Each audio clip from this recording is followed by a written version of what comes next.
আসসালামু আলাইকুম প্রিয় দর্শক, আমরা আপনাদের সাথে আজকে একটা গুরুত্বপূর্ণ বিষয় শেয়ার করতে চাই। গুরুত্বপূর্ণ ইনফরমেশনটার মধ্যে আমরা যে জিনিসটা আমাদের সম্মানিত পেশেন্টের কাছ থেকে জানবো, সেটা হলো ওনার কোমর ব্যথা ছিল, যেটা তিনি আমাকে বলেছেন এটা এখন অনেকাংশে নাই। আমরা ওনাকে জিজ্ঞেস করতে চাই, হ্যাঁ আপনার নাম কি? না, আমার নাম জহিরুল ইসলাম। জহিরুল ইসলাম, আপনি কি করেন? আপনি পেশায় কি আমি করেন? বিদেশে থাকি। বিদেশে আমি থাকেন? একটা কোম্পানিতে একটা সাইট ইলেকট্রিক্যাল ইঞ্জিনিয়ার হিসেবে সাইট আছি। ইলেকট্রিক্যাল ইঞ্জিনিয়ার আসেন। আপনার কি সমস্যা ছিল বলেন তো দেখি। আমার সমস্যা হচ্ছে আমি সিঁড়ি থেকে পড়ে গেছিলাম। পড়ে সেই যাওয়ার থেকে পরে পড়ে গেছিলেন? আমার মাজার এই জায়গায় ব্যথা পেয়েছিলাম আর কি। তখন এটা সামান্য ছিল। তো সামান্য এক ছিল। বছর পর আমি দেশে আসছি। মানে এই এক বছরের মধ্যে ব্যথাটা একটু একটু বাড়ছে। ব্যথাটা একটু একটু বাড়ছে। আমি দেশে আসার পর একটা এমআরআই করছি। করানোর পর দেখলাম যে আমার যে L4 L5 হাড়ের মাঝখানে যে লিকুইডটা তো একটু বের হয়ে গেছে। ওটা একটু বের হয়ে বের গেছে। হয়ে যে আমার মেইন আপনার নার্ভ পয়েন্টে প্রেশার দিচ্ছিল আর কি। বেন নার্ভ পয়েন্টে প্রেশার দিচ্ছিল। আচ্ছা, এখন আপনার কি অবস্থায় আছেন বলেন তো দেখি।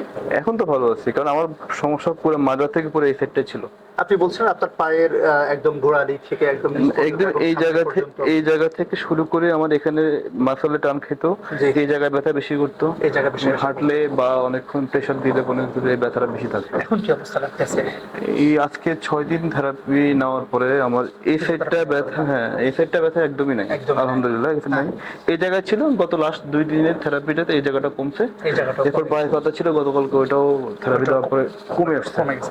এখন ওভারঅল আমরা যদি স্কোরিং করতে বলি 100-র মধ্যে, সেটা এখন কি অবস্থায় আছে? আই থিঙ্ক 95% বলা যায়। 95% চলে গেছে। সাধারণত এই ধরনের ব্যথাগুলো, যে ধরনের ব্যথাগুলো তো আসলে ডিস্ক বালজ হয়ে ব্যথাগুলো হয়, এটা আসলে অনেক দূর পর্যন্ত ছড়ায়, রেডিয়েশন থাকে। তো আপনাকে আমরা যে কথাটুকু বলবো, আপনি যখন বিদেশে যাবেন, আপনি আপনার মানে কর্মক্ষেত্রে যখন ফিরে যাবেন, আপনাকে আমরা কিছু নিয়ম কানুন বলে দিব, কিছু এক্সারসাইজের কথা বলবো। আশা করি এইগুলো যদি মেনে চলতে পারেন, তাহলে আগামী দিনগুলো আপনি ভালো থাকবেন। আর যদি নিয়ম কানুন মেনে না চলেন, তাহলে এই এপিসোডিক যে মানে পেইন গুলো হয়, এগুলো আপনাকে বারবার করে হ্যাম্পার করবে। সেক্ষেত্রে আপনার কাজ, আপনার যে যা আছে যাবতীয় অ্যাক্টিভিটি গুলো আপনি একটু ঝামেলায় পড়ে যাবেন।